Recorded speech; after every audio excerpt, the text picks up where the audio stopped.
Buying bags of ice is the biggest rookie mistake in survival. The hidden cost of off-grid living isn't your shelter.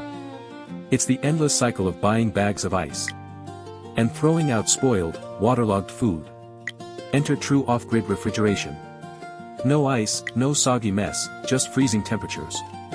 This uses a hyper-efficient digital compressor.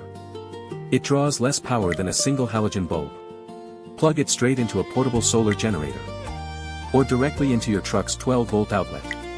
It holds weeks of provisions safely, saving you hundreds in ruined supplies. Upgrade your survival camp today. Stop the waste and get the BougeRV 12V fridge deal in the pinned comment. Because